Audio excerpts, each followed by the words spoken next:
The story of the Mongol Empire begins on the endless steppe, where winds howl across boundless horizons and survival is dictated by the strength of the horse and the bow. From these harsh plains emerged a people who would carve the largest continuous empire the world had ever known. To their enemies, they were not men but storms of iron and fire, and their name became a curse whispered in fear. Yet beyond the battlefields, behind the thunder of hooves and the burning of cities, lies a darker tale, one that unfolded in the aftermath of conquest. For as the Mongols expanded across Asia and Europe, it was often the women of the conquered who bore the heaviest burden of their fury. Their fate reveals a shadowed chapter of history, one rarely spoken, yet etched into chronicles, whispered through folklore, and preserved in the scars of survivors. The Mongols had long been a warrior people, hardened by scarcity and bound by the ferocity of steppe life. Women in their own clans had remarkable roles, commanding households, tending herds, and even advising khans when the men rode to war. Mongol queens and mothers wielded influence within their camps, but this respect for their own did not extend to those they conquered. For the women of vanquished cities, the arrival of Mongol banners often meant an unthinkable ordeal. In the chronicles of Persian scribes, in the lamentations of Russian priests, in the annals of Chinese dynasties, we find glimpses of their suffering, episodes of violation, enslavement, and displacement on a scale that scarred entire civilizations. The Mongols did not simply wage war, they waged a campaign against memory itself, leaving behind not just smoking ruins, but shattered lives. When Genghis Khan unleashed his armies against the sedentary world, he carried with him not only military genius, but also a ruthless doctrine of terror. Cities that resisted were annihilated, and their people slaughtered or enslaved. Women were divided as spoils of war, parceled out among soldiers or claimed by the great Khan himself. To the Mongols, beauty was a prize as tangible as gold, and chronicles tell of women of noble birth, scholars' daughters, or renowned beauties being set aside for the ruling elite. The tale of the Tangut princess, taken into the Khan's camp as a concubine despite her royal blood, reflects the grim fate of many whose nobility could not shield them. Such unions were less about desire than domination, a symbol of conquest over both land and lineage. Yet the brutality was not limited to courts and palaces. In the chaos of sacked cities, ordinary women faced horrors that defy description. In Nishapur, when the Mongols avenged the death of one of their commanders, the slaughter of over 1 million was recorded by Persian chroniclers, though numbers may be exaggerated. Still, amid the mountains of the dead, the cries of women were noted with particular emphasis. Some were taken as slaves, bound in chains and marched to faraway lands. Others were used to satisfy soldiers' desires before being cast aside. The trauma of these women rippled outward, for they were not only victims but also unwilling vessels through which the conquerors sought to reshape societies. Many bore children of Mongol fathers, children who carried the blood of both oppressor and oppressed, reminders of forced unions that lingered long after the ashes cooled. What makes these stories even more haunting is that they were not isolated acts of cruelty, but systematic features of Mongol expansion. The Khans understood the psychological power of terror. To shatter a city's will, it was not enough to slay its defenders. One had to humiliate its people, extinguish its pride. And for many cultures, the violation of women was the deepest wound, a stain upon honor that could not be washed away. In the chronicles of Kiev, the fall of the Rus towns to Batu Khan's armies is remembered not only for the burning of churches and the slaughter of warriors, but for the degradation of women dragged into captivity. Russian priests described with grief how maidens were dishonored before holy icons, a desecration that symbolized the destruction of both body and soul. As the Mongols swept westward, from the oases of Central Asia to the rivers of Hungary, their reputation preceded them. Rumors rumors spread faster than their horsemen. Tales of women enslaved, of noble brides taken as trophies, of mothers torn from children. These stories served as weapons in themselves, striking terror into populations that might otherwise resist. Some cities opened their gates without a fight, hoping to spare their women from violation. But mercy was rare, and even surrender often brought enslavement. The tragedy of the conquered was that there was no escape. Whether one resisted or submitted, the fate of women remained precarious, dictated by the whims of the invaders.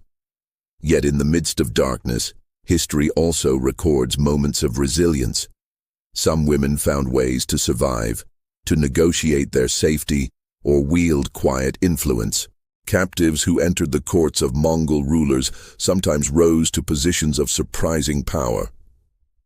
Sorghaghtani Beki, a Christian woman married into the Mongol royal family, became one of the most respected figures of the empire, guiding her sons to future greatness. But her story was exceptional, a rare instance where a captive bride became a matriarch of empires. For most women swept up by Mongol conquest, the path was one of servitude, their voices silenced, their lives consumed by the ambitions of men who sought to rule the world. The silence of these women is itself a historical wound.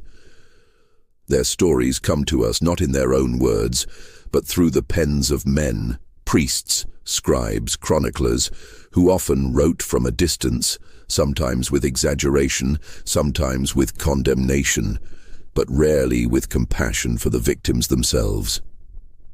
We must read between the lines of these records to glimpse the human cost. When a Persian historian notes that the women were carried off, we must imagine the tears, the screams, the broken families behind that phrase. When a Russian chronicler writes that maidens were taken, we must hear the silence that followed, the absence in households where daughters once lived. These brief mentions are fragments of a shattered mosaic, fragments that together reveal the magnitude of suffering. Even in the aftermath of conquest, the ordeal did not end.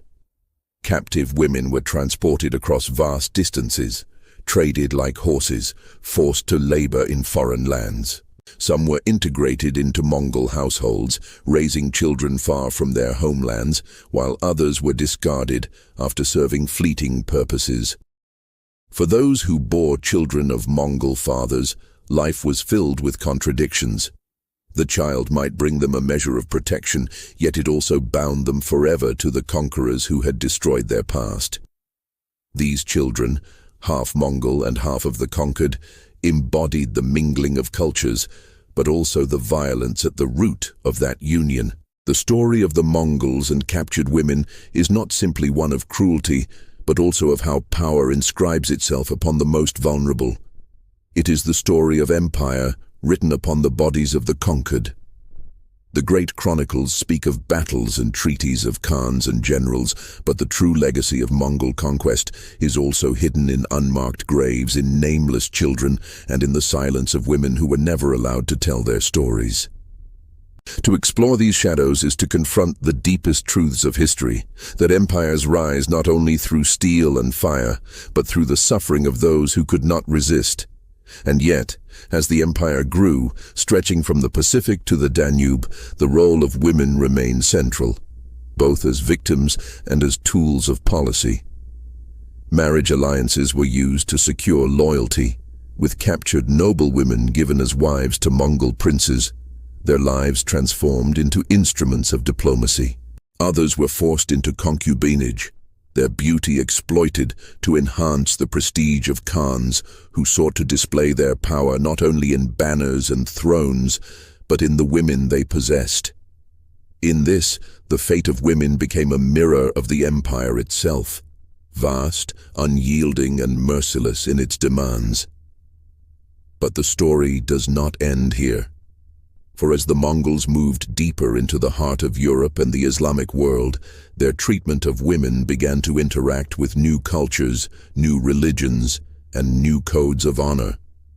Each encounter reshaped both conqueror and conquered, leaving legacies that endure to this day. As Mongol horsemen thundered further into the Islamic heartlands, the clash between nomadic ruthlessness and deeply rooted traditions of honor became ever more stark. In Persia, Baghdad, and the great cities of the Caliphate, women occupied revered positions within family and society, veiled embodiments of lineage and purity. To violate them was not only an assault on individuals, but a desecration of dynasties, a dishonor that cast shame across generations. The Mongols understood this, and they wielded it as a weapon as sharp as any sword. In the fall of Merv, chroniclers wrote that the city's women were separated into groups, the noble and beautiful for the Khan and his commanders, the young for soldiers, and the elderly consigned to death. These words, dry in their record, conceal a storm of terror. Families torn apart, daughters dragged away, wives wailing as their husbands were slaughtered before their eyes. When Hulagu Khan advanced into Mesopotamia, his siege of Baghdad in 1258 marked not only the end of the Abbasid Caliphate, but also the collapse of 1,000 years of Islamic cultural pride. The chronicles describe rivers clogged with corpses, libraries reduced to ash, mosques desecrated. But woven through these accounts is a darker undercurrent, the suffering of women in the ruined city. Captured wives of scholars and merchants were distributed among the conquerors, noble women reduced to slaves in alien households, and the harem of the caliph himself scattered to the winds. The Mongols had not simply toppled an empire, they had broken the spirit of its people by laying bare the vulnerability of their women. For generations, Muslim poets would sing laments of Baghdad, and hidden within those verses was the unspoken grief of mothers and daughters lost in the chaos. In Europe, too, the pattern repeated. When Batu Khan's armies swept through the Rus's principalities, the chronicles of Novgorod and Vladimir tell of churches filled with the cries of women who sought sanctuary, only to be dragged away as plunder. To the Orthodox world, the violation of women before sacred icons was not merely atrocity but blasphemy, a sign that God himself had turned his face away. In Poland and Hungary, the terror of Mongol invasion left behind legends of women taken across the steppes, vanishing into the unknown. Some of these women would never return, absorbed into the horde's wandering camps, their identities erased. Others bore children of Mongol warriors, leaving behind descendants who were living reminders of catastrophe, their very existence a testament to conquest written into bloodlines. Yet within the maelstrom of destruction, patterns of hierarchy emerged. Not all captive women suffered the same fate. Those of noble birth could sometimes secure a measure of survival, if not dignity, through forced marriages or concubinage. A princess might find herself bound to a Mongol prince, her life spared in exchange for becoming an instrument of alliance. Some wielded quiet influence in their new roles, whispering counsel in the ears of their captors, ensuring survival for themselves and their children. But for the vast majority, peasants, artisans, daughters of merchants, there was no such reprieve. They were marched as slaves across deserts and steppes, treated as commodities in the vast machine of Mongol expansion. What makes the Mongol conquests stand apart in the chronicles of atrocity is not only their scale, but their deliberate use of terror as policy. Genghis Khan himself declared that a city which resisted would face total destruction, while one that surrendered might be spared. But even when mercy was granted, women were rarely excluded from the grasp of conquest. To the Mongols, the taking of women was not incidental. It was a declaration of dominance, a living trophy more enduring than gold or silk. In this, they echoed patterns seen across many empires, yet their relentlessness and vast reach amplified the suffering beyond compare. The women of China, Persia, Russia, and Europe shared in a collective ordeal, bound not by culture, but by the shadow of Mongol banners. The voices of these women are almost entirely absent from the written record.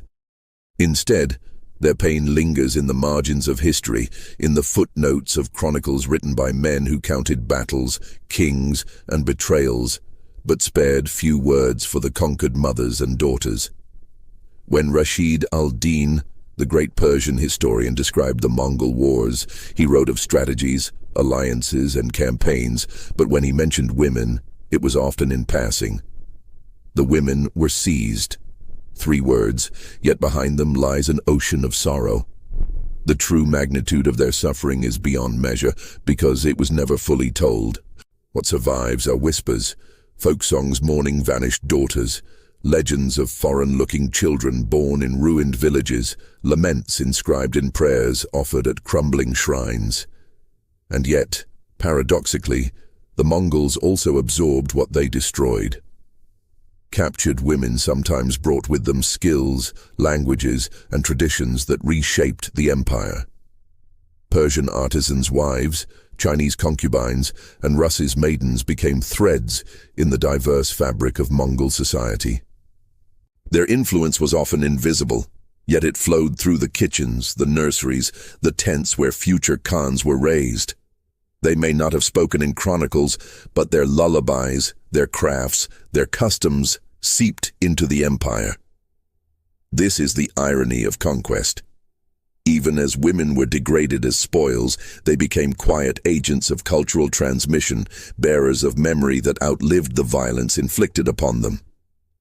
By the time Kublai Khan established his rule over China and founded the Yuan dynasty, the pattern of conquest had shifted. The Mongols were no longer mere raiders, but rulers of a settled realm, inheriting the bureaucracies and traditions of the Middle Kingdom. Yet even in this new context, the treatment of women remained bound to the old logic of domination. Chinese sources describe the influx of foreign women into the Mongol courts, some prized for beauty, others for political utility. Concubinage was institutionalized, a system where captured women became adornments of power. And though the violence of the early conquests had lessened, the scars endured, remembered in ballads of villages that had been emptied of their daughters in the first Mongol onslaught. As the empire aged and fractured, stories of the past were told and retold, shaping the memory of the Mongols in the lands they had ravaged. In Europe, they became demons of apocalypse, riders of revelation who brought not only death but shame. In Persia, they were remembered as scourges of God, whose punishment fell most cruelly upon women. In China, they were barbarians who had disrupted the moral order by dishonoring households. These narratives, colored by grief and rage, carried forward the memory of what had been done to captured women, ensuring that even centuries later, the wounds remained raw in cultural memory. And yet, history forces us to grapple with complexity. The Mongols were not unique in their cruelty. Throughout history, conquerors have subjected women to violence, from Rome to the Vikings to the armies of Timur. But what sets the Mongols apart is the sheer scale of their empire and the deliberate use of fear as a weapon. They turned the suffering of women into a spectacle, a message to the world that resistance was futile, that even the most sacred bonds of family and honor could be broken by their horsemen. The terror of captured women was part of the machinery of empire, as calculated as the strategy of encirclement or the feigned retreat. What, then, is the legacy of these women? Their names may be lost, their stories silenced, but their presence endures in the fabric of history. Every child born of conquest, every song of lament, every whispered tale in a grandmother's voice carries their memory. They remind us that behind every empire lies not only the glory of kings, but the suffering of the voiceless. To remember them is to pierce the veil of chronicles and hear the faint echoes of those who lived in the shadows of conquest. And so the story of Mongol women, captors and captives, queens and slaves, becomes not just a tale of darkness, but of endurance.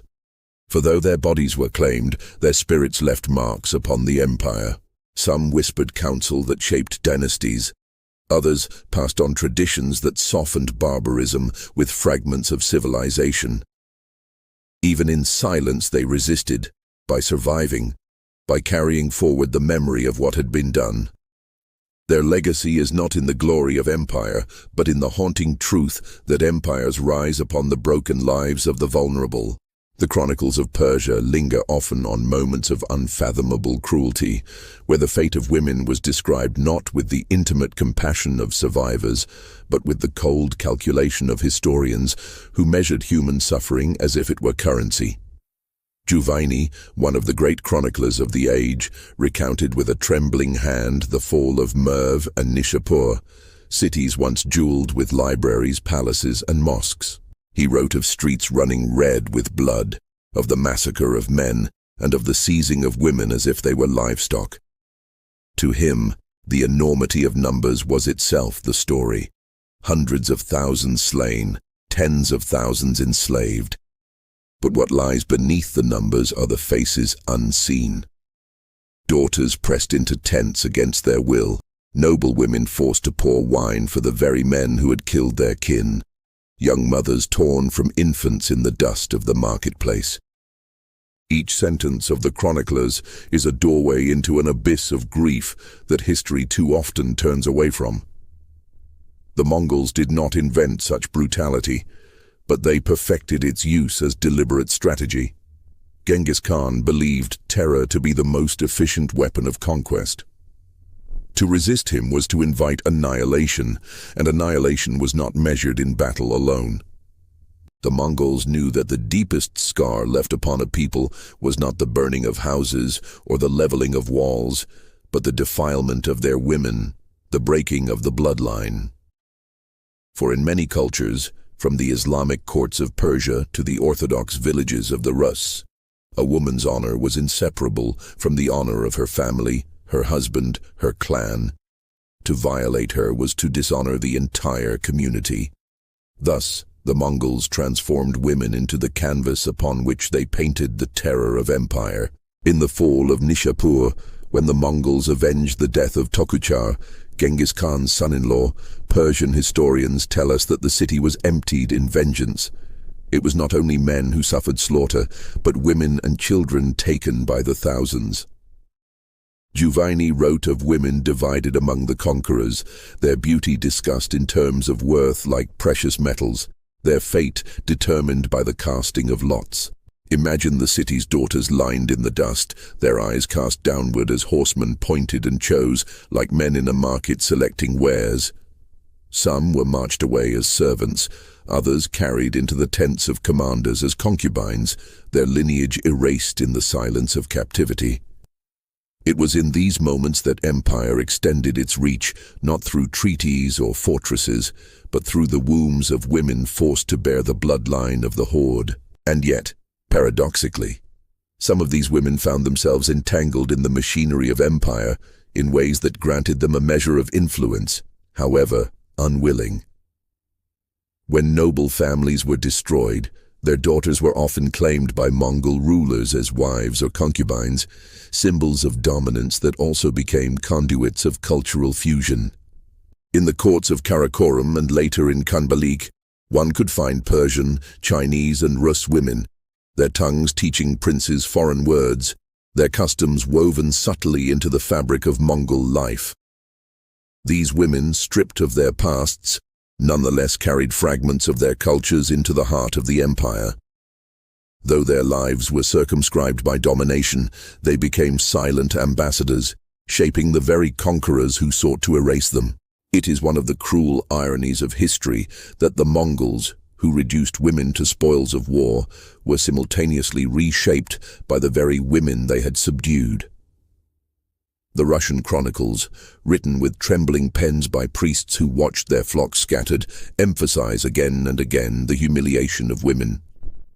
The tale of the destruction of Ryazan tells of maidens dragged from sanctuaries, of noble brides torn from the altars of churches, of women defiled before the eyes of their families. To the Orthodox mind, steeped in the sanctity of the Virgin Mary, such acts were not merely violence, but sacrilege, the ultimate symbol that the world had been abandoned by God. And yet these accounts, though heavy with grief, were also instruments of warning.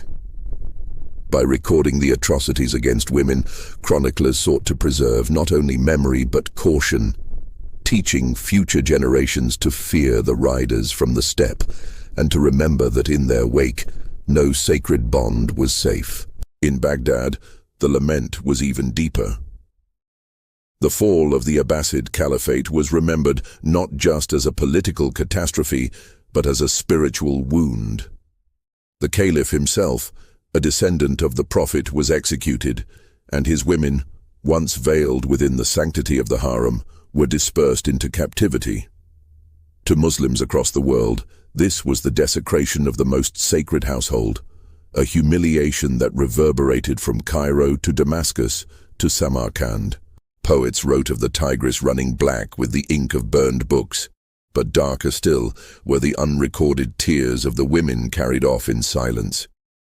To them, the fall of Baghdad was not merely the end of an empire, but the loss of home, family, and identity in a single stroke. The European memory of Mongol brutality also crystallized around the suffering of women. In Hungary, legend spoke of daughters carried away into the steppe, never to be seen again, their voices transformed into ghostly echoes in the folk songs of villages that mourned their absence. In Poland, tales persisted of women dragged by the hair into the night, their cries mingling with the smoke of burning farms. Over time, the Mongols became figures of myth, half men, half demons, whose cruelty toward women was retold not only as historical memory, but as a warning to children. Mothers would frighten their little ones into obedience with whispered tales of Tatar horsemen who took away disobedient girls. Thus, the suffering of real women was transmuted into cultural legend, their pain immortalized in the fearful imagination of Europe. Even within the Mongol ranks, the treatment of women exposed contradictions. While captive women were reduced to spoils, Mongol noblewomen wielded extraordinary power within the empire itself.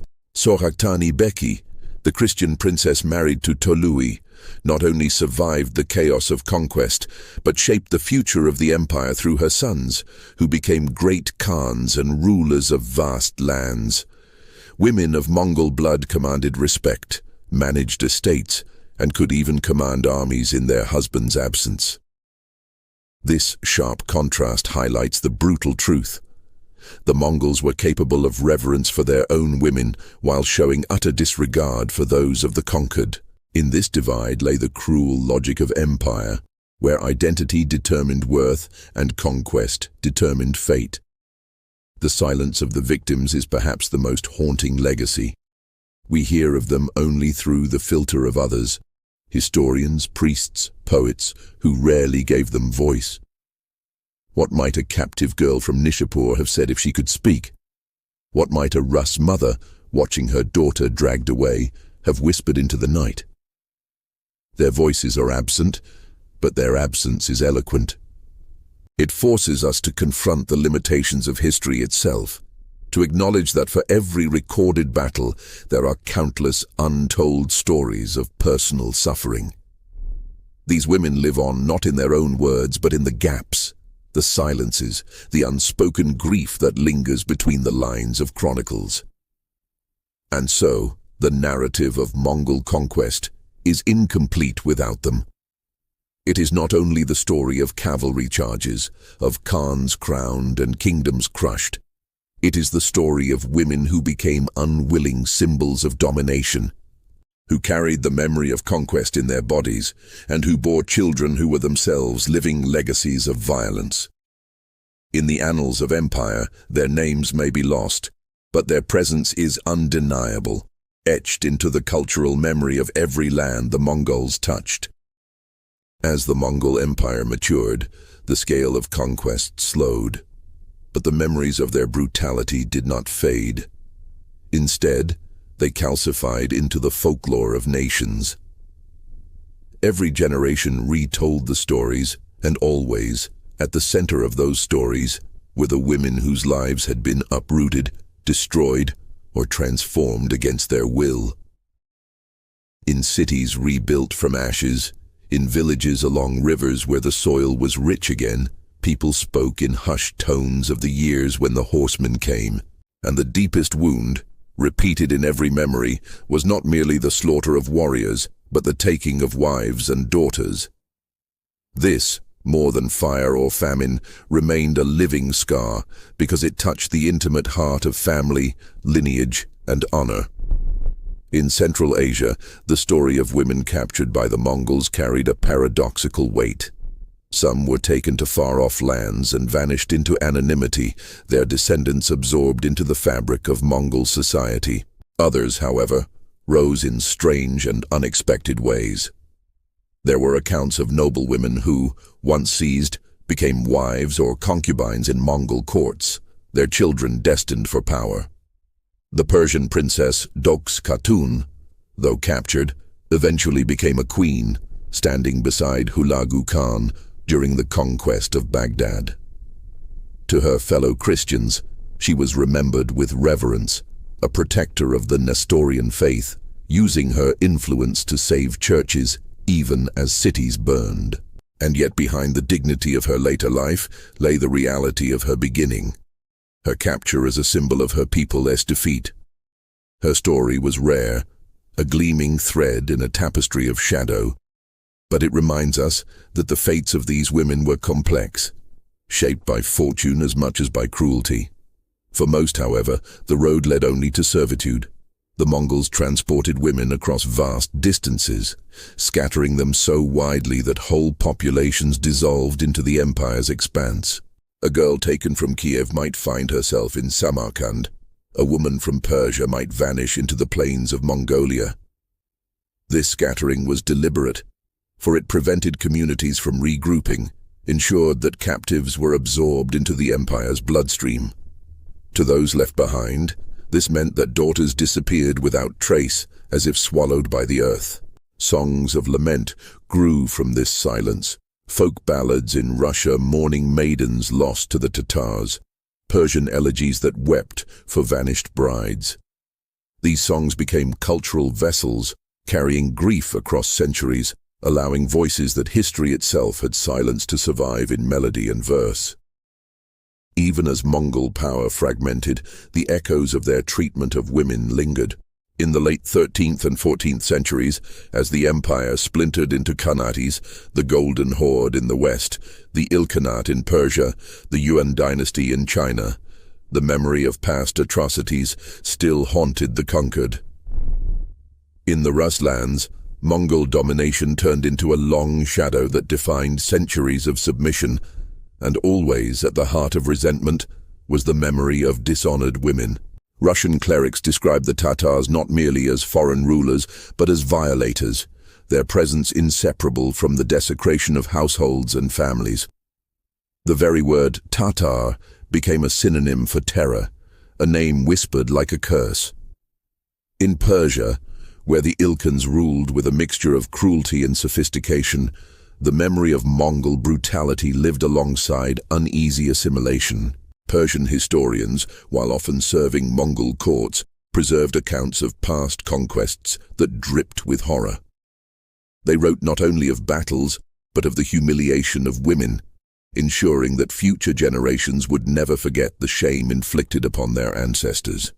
And yet, within Mongol palaces in Tabriz and Sultaniya, Persian women moved as wives, servants and concubines, shaping the culture of the empire even as they bore the burden of its violence. It is this duality that defines the legacy. Women as both victims and vessels, broken by conquest, yet carrying fragments of their culture into the conqueror's tents. China, under the Yuan dynasty, witnessed yet another transformation. Here, Mongol rulers institutionalized concubinage and drew women into their courts not only from among the conquered Chinese, but from lands far beyond. Persian women, Russian women, Korean women, all found their way into the harem of the Khans. For the Chinese, this mingling was another humiliation, a disruption of the Confucian moral order that emphasized family integrity and the sanctity of women within the household.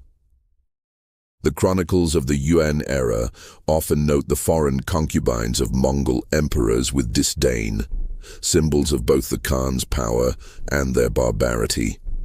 In popular memory, the Mongols became not just foreign occupiers, but violators of cultural purity, their legacy forever tied to the image of women taken against their will. As centuries passed, the Mongols themselves were absorbed into the very societies they had conquered. But the memory of their violence toward women became mythologized. In Russian folklore, the Mongol yoke was remembered less for taxation and more for humiliation, the recurring image of daughters stolen in the night.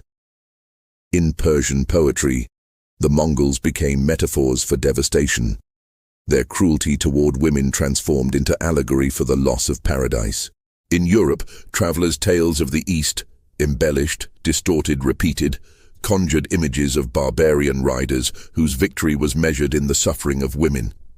Even in lands the Mongols never reached, their reputation spread, magnified into legend. They were remembered as not merely conquerors, but as a scourge upon womanhood itself. It is easy, from a distance of centuries, to view these stories as relics of the past, as distant echoes of a violent age. But for those who lived through it, the trauma was immediate, unending, passed down from mother to daughter as whispered warnings. A mother in Hungary might hush her child with the tale of the Tatars who once swept through, taking girls from their beds. A grandmother in Persia might recite verses mourning the daughters of Nishapur, their beauty turned into chains. In these small domestic acts of memory, the women who were silenced in life found a strange survival in story, ensuring that their suffering would not vanish entirely into the silence of history. And yet, there remains a question that history cannot fully answer. How did the women themselves endure? Some surely broke beneath the weight of loss and humiliation, their lives shortened by despair. Others survived by adapting, by finding strength in resilience, by shaping the lives of their children even under foreign masters. In this sense, their endurance becomes a form of defiance, a quiet resistance that outlived the Khans themselves. The empire of the Mongols eventually fractured and dissolved, but the memory of women's suffering remained, a ghostly presence that no dynasty could erase. This is perhaps the darkest legacy of the Mongol conquest, not only the millions slain, not only the cities reduced to rubble, but the generations of women who carried the scars of captivity, whose stories were swallowed by history's silence. They are the shadows behind the chronicles, the absent voices behind every number, every statistic. And yet, if we listen closely to the echoes of lament, to the songs of sorrow, to the whispers in folklore, we can still hear them, faint but enduring, reminding us that behind every empire's rise lies the suffering of the forgotten. As the Mongol Empire fractured, the storm of its conquest began to calm, but the echoes of what had been done to women lingered in every land they had touched.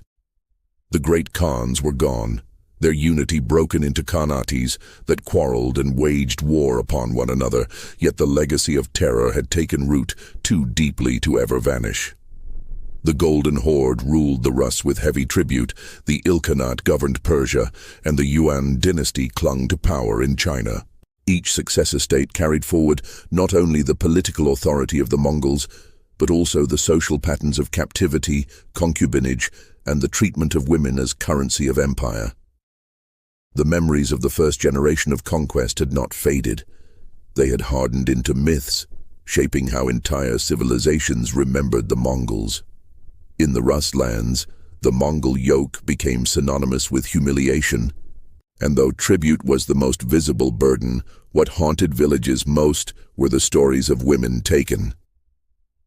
Priests recorded them as moral lessons, tales of maidens defiled in churches, of brides stolen from their weddings, of widows dragged into the camps of horsemen.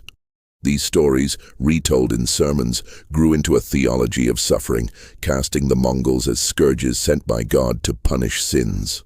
But beneath the theological frame, the pain of women remained the core of the memory. A people could recover from famine, rebuild their walls, even repopulate their villages. But a woman stolen, violated or vanished, left a wound that never healed. It was through this wound that the Mongols lived on in Russian memory, long after their Khans had faded into obscurity.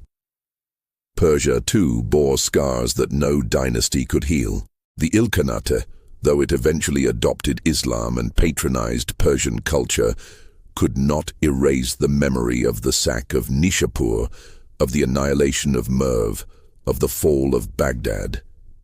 In the poetry of later centuries, the Mongols became metaphors of chaos, often symbolized through the image of violated women. The Persian poet Sa'adi, though he lived in the aftermath, hinted at the devastation in verses that mourned the dishonor of households, the daughters lost to the horde. Over time, the memory transformed from direct history into allegory, but at its core, it remained tied to the trauma of women whose names were never recorded. The empire of the Ilkhans built cities and palaces, but beneath every stone lay the silence of those carried off as captives. In China, where the Yuan dynasty ruled with both majesty and suspicion, Mongol practices left lasting impressions. The Chinese literati condemned the Mongols as barbarians, and at the heart of their condemnation was the treatment of women. Concubinage, forced marriages, and the presence of foreign women in the imperial harem were seen as corruptions of the Confucian order. In Chinese plays and ballads of the period, Mongols were often depicted as brutal warriors who tore daughters from families, their cruelty made all the more monstrous by the Confucian reverence for filial bonds. When the Yuan dynasty fell, the Ming chroniclers painted the Mongols in blackest colors, and always they emphasized the shame inflicted on women. Thus, the memory of Mongol conquest was woven into the cultural DNA of China, not only as a political humiliation, but as a violation of the most sacred social order. Yet even as the Mongols' direct power waned, their legacy of terror lived on through imitators. In the late 14th century, Timur, known in the West as Tamerlane, rose in Central Asia, invoking the shadow of Genghis Khan while surpassing even his cruelty. Timur's campaigns were drenched in blood, and he, too, used the violation of women as a weapon of terror. In Delhi, he ordered massacres and carried away thousands of captives, women among them, destined for his vast armies and palaces. In Damascus, he scattered harems and enslaved daughters, using their dishonor as a proclamation of victory. To the people he conquered, Timur was not merely a conqueror, but a new Mongol, a resurrection of the terror they thought had passed. In this way, the Mongol treatment of women outlived the empire itself, becoming a model of fear for future conquerors. The memory of women's suffering also entered into mythology. In the lands of Eastern Europe, tales were told of ghostly maidens who still wept along rivers where Mongols had once camped. In Persia, poets wrote of brides lost on their wedding nights, their veils torn away by the hands of barbarians. In China, plays depicted the Mongols as demons who descended upon villages, their first act always the violation of daughters. These stories were more than history. They were cultural wounds transfigured into legend, ensuring that the cruelty inflicted upon women was remembered not just as fact, but as eternal warning. The Mongols became symbols of apocalypse, embodiments of chaos, and the suffering of women was the clearest mark of their passage. But perhaps the most haunting legacy lies not in the chronicles of priests or the poems of scholars, but in the silences of ordinary families. A mother whose daughter was taken left behind a household where her absence was felt for generations. A child born of conquest carried in their very blood the memory of violation, a reminder that identity itself had been reshaped by force. In villages across Eurasia, in quiet homes rebuilt from ash, people carried this silence like a secret inheritance, never recorded in books, but whispered in families. The Mongols may have sought to erase resistance through terror, but what they created instead was an enduring memory, one that lived in every lament, every whispered tale, every glance at an empty seat by the hearth. As the empire dissolved, its fragments fading into the histories of successor states, the question remained, What is the true measure of conquest? The chronicles speak of cities destroyed, of armies routed, of empires toppled. But the deeper measure lies in the lives undone, in the women carried away into silence. The Mongols left behind no lasting architecture, no enduring literature of their own, but they left behind scars etched into the bodies and souls of those they conquered. Their empire was written not only in blood and fire, but in the stolen futures of countless women whose names we will never know. And so when we speak of the Mongol Empire, of Genghis Khan and his descendants, of banners raised from the Pacific to the Danube, we must also speak of the women who bore the hidden weight of that expansion. They are the invisible foundation of the empire, the silent casualties of ambition, the forgotten half of conquest. To remember them is to confront history's darkest secrets, to acknowledge that behind every tale of glory lies another tale, unspoken, of suffering.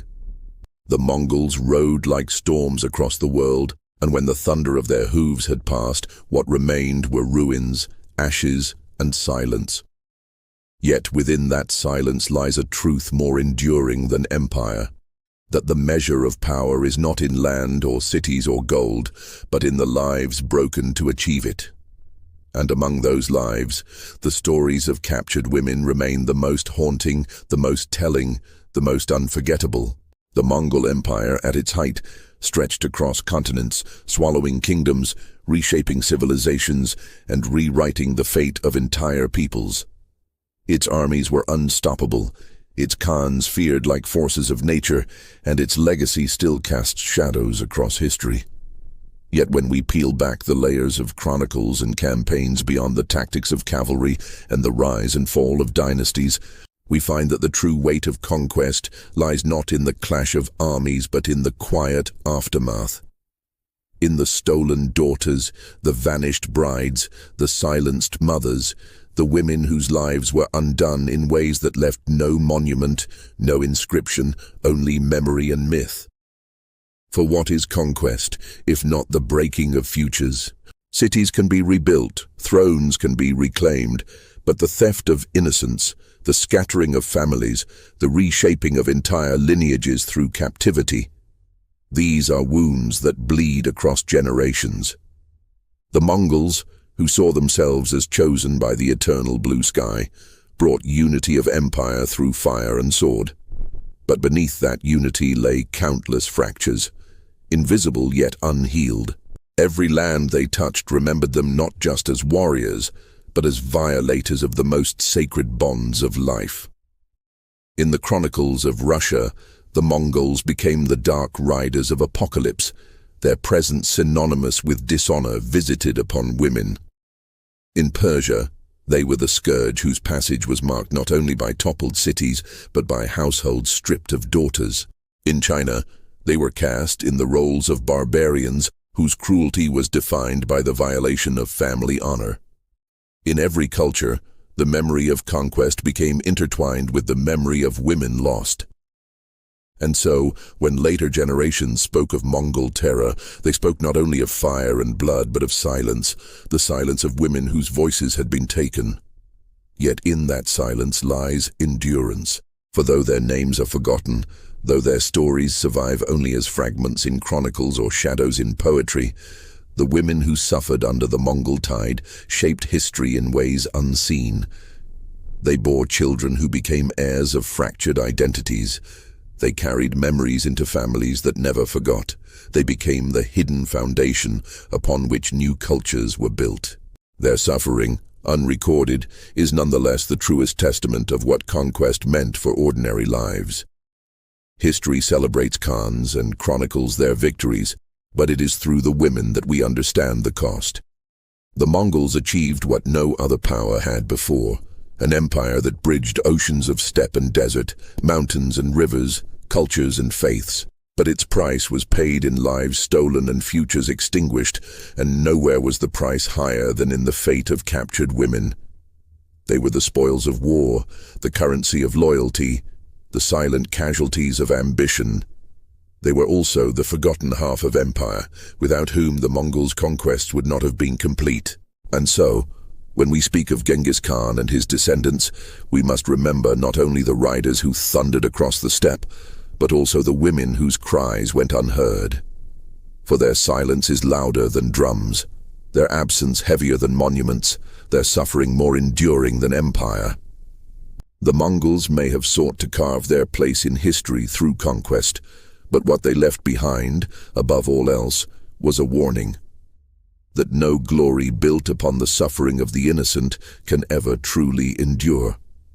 The eternal blue sky may have blessed their rise, but it is the voices of the forgotten, mothers, daughters, sisters, brides, that echo longest through the centuries. They are the true legacy of the Mongol conquests. They are history's darkest secret, and in remembering them, we honor the truth that empires often seek to erase. And as the dust of their empire has long since settled as the steppe winds sweep across the empty plains where Khans once ruled, one truth remains unbroken. Power passes, kingdoms fall, armies vanish, but the memory of human suffering endures. And it is there, in the shadows of those memories, that the Mongols remain, not as emperors of the world, but as a warning etched in the silence of those who could not speak. Long after the last Khan was buried beneath the earth, long after the yurts of their camps rotted into dust and the banners of conquest fell, the Mongols lived on in the imagination of those who had suffered them. To the Rus, they were the horsemen of revelation, the black riders whose hooves thundered like storm clouds across the horizon, heralds of divine punishment. To the Persians, they were the embodiment of wrath, the punishment of heaven-given flesh. Demons who devoured cities and scattered households like grain in the wind. To the Chinese, they were specters of disorder, the antithesis of harmony, barbarians whose cruelty was measured not by the cities they burned, but by the families they broke. Everywhere they had passed, myths rose like smoke from ashes. Villagers whispered of ghostly women, pale figures wandering riverbanks in the night, their cries carrying on the wind like echoes of the daughters stolen generations before. In mountain valleys, shepherds spoke of cursed places where grass would not grow, because there, once, a bride was torn from her husband's arms and the earth itself recoiled at the violation. In the ruins of cities, pilgrims swore that if one listened carefully, one could still hear the weeping of mothers who had searched for daughters that never returned. The Mongols themselves, who worshipped the eternal blue sky, believed in the power of spirits and omens. Yet in the lands they conquered, it was said that the souls of wronged women haunted them, shadows following their armies across the steppe. Some chroniclers even recorded tales of Mongol warriors who claimed to hear voices in the night, whispers of the very captives they had taken, echoing in the dark, reminding them that no empire could silence the dead. Over time, the Mongols' greatness faded, but their memory grew monstrous. Their empire, which had once connected east and west, became remembered as an empire of ruin, its human cost too vast to be weighed. And at the heart of that memory stood not the victories of Khans, but the cries of women. They became eternal symbols of fragility, of endurance, of the hidden price of ambition. In stories, in poems, in sermons, in the silence of families that had lost too much, the women remained. Even today, when we recall the Mongols, we picture their riders, their sweeping conquests, their unstoppable might. But beneath that imagery lies another truth, quieter and yet more enduring. That empire is built not on maps, but on the backs of those who suffered unseen. The women of the Mongol conquests are not footnotes, they are the unspoken foundation, the silent epic, the hidden song of grief that outlasted the empire itself. And so, as history looks back on the Mongols, on their Khans who saw themselves as chosen by heaven, on their armies that rode like fire across the earth, what echoes clearest is not the clash of steel or the roar of conquest, but the lament of those taken. They are the voices of eternity, whispering in the winds of the steppe, telling us that glory is fleeting, but suffering, once inflicted, becomes immortal. This is what the Mongols left behind.